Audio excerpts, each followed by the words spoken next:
Broken Games HD is now sponsored by Blue Microphones. Blue Microphones has affordable and quality audio equipment to optimize your setup. Visit bluemic.com. Visit the Broken Games HD Spreadshirt store with the link in the description for clothing and apparel.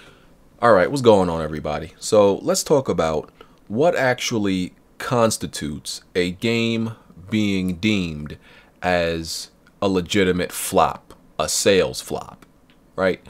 Because there's many different factors that go into this, such as the status of a game. Is it an exclusive? Is it a AAA game? Is it a AA game, right? The status of a game matters a lot.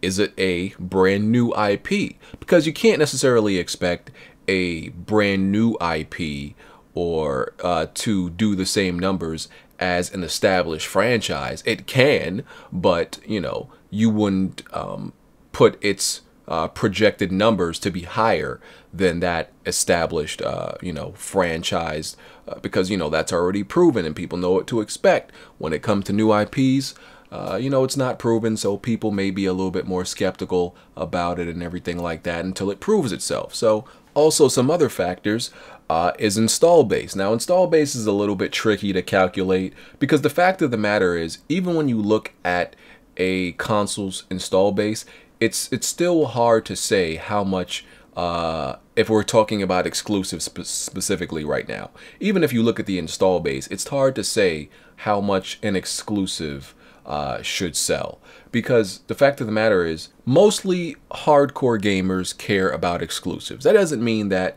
your casual gamer doesn't buy exclusives, but it's mainly us hardcore gamers that put our money into exclusives, and that's what we, for the most part, care about a lot.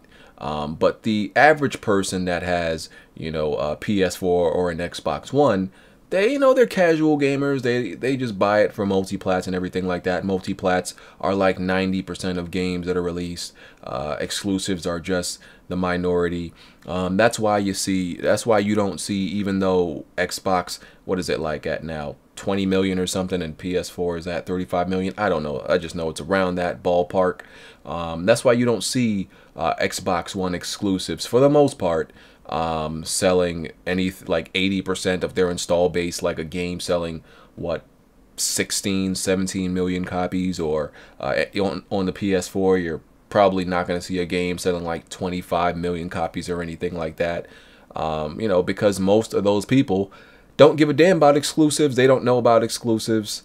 It's not something that they really care about for the most part. So, most of your install base is not going to buy those exclusives. That's just the hardcore gamer. So that's why it's kind of hard to calculate based on that. But you have to expect that the higher your install base, the higher at least some of those people is going to trickle down, and some are also going to buy that exclusive. But that's hard to calculate. Another factor is sales trends. It's been reported that this generation hardware and software sales are, like, I've seen numbers as high as 50% higher.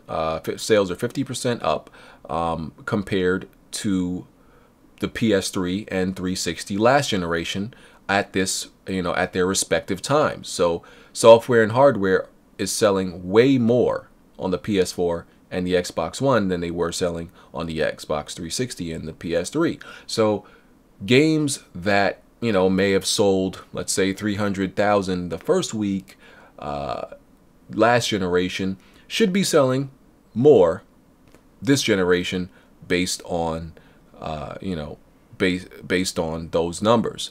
And like I said, it's not going to be one size fits all. Whether a game is a flop is always going to be a case-by-case basis, right? It's not just one simple test you can run every game through and decide, oh yeah, that's a flop, because every game is different. So it's complicated, but like I said, it's a case-by-case basis. And I would say there's a certain window that you have to give a game before calling it a flop, because there are certain games that don't start out selling too hot, and then go on to sell really well. But some games, if it doesn't sell well at first, a lot of games don't end up selling well at all. For example, Tomb Raider and the rest of the Xbox One lineup for the holiday went on to sell over 1 million copies. And as we know, Forza didn't apparently, you know, sell well at first. You know, that may be due to saturation that they had Forza 5, then Forza Horizon 2 and everything like that. Regardless of what the reason is, apparently it didn't do so hot on release. And then we know Tomb Raider was just a bad release date, honestly, is why it didn't sell so good at first. And you know what, a lot of the times when these games don't sell well, it's not the game's fault. Sometimes it's mismanagement by the publisher. Tomb Raider would have sold way better if it just had a better release date. It did go on to sell more through digital and physical copies after Black Friday and everything like that. But it could have just done way better and got more of the attention it should have had immediately if they didn't give it such a horrible release date. So yeah, there's a window. I would say there's like a month window, at least a month window you should give a game before you consider it a flop. You know, because that's 4 weeks. I think that you can definitely judge it on that. And I'll give you an example. You know, I'll give you 2 examples. Like, you know, I'm very critical of Tomb Raider, Rise of the Tomb Raider, because it's my game of the year, and I see no reason why that game shouldn't do great, amazing numbers, right? And that's why I'm a little bit upset that they released it right next to the Juggernauts, and it shouldn't, because there's no reason that Tomb Raider shouldn't be able to do like 600,000 the first week or something like that. It's that caliber of a game. People that are playing it now, you know, they're playing it late, they're saying like, wow, this game is amazing. Everybody's saying that. So there's no reason the game like that shouldn't do better, shouldn't do really well to begin with, right? So as far as quality goes, you know, I place Tomb Raider, Rise of the Tomb Raider, and even the first one in the league of Uncharted. You know, I do. I see it in the same league of Uncharted 1 and 3. I still wouldn't say the Tomb Raider reboots are better than Uncharted 2, but yeah, they're definitely in the Uncharted league. So there's no reason it shouldn't be able to do numbers like Uncharted, right? Even, you know, to judge Uncharted, in my opinion, since Uncharted, you gotta like look at the factors. Uncharted is an established IP, right? It's the last of the series from what it's going to be last of the series from what we know. It's Sony's biggest exclusive, right? It's got a few games coming out around it, but you know, there's nothing like overshadowing it. Based on it's a AAA game. It's made by one of the most reputable and prolific developers, based on so many of those factors. And there's so many other circumstances I never named. Based on all of that, there's no reason Uncharted should sell less than 1 million the first day. In my opinion, based on the type of game Uncharted it should sell at least 1 million in the first week. I apologize if I said day before, but I meant week. With that type of game, Uncharted, if it doesn't sell 1 million in the first week, in my opinion, that's a flop. With the type of game that Rise of the Tomb Raider is, I would say first week that game should have sold 500K, and it didn't. So like around 300, it didn't sell so good at first. And like I said, that's not its fault, but that's what it should have done. I'll give you another example. A game like Quantum Break. Quantum Break is a little bit different because it's a new IP, and it's an exclusive, and it's highly anticipated, I would say. And it has a little bit of competition around it, but I would say Quantum Break should at least sell 450,000 the first week. I feel like that's good for that game, right?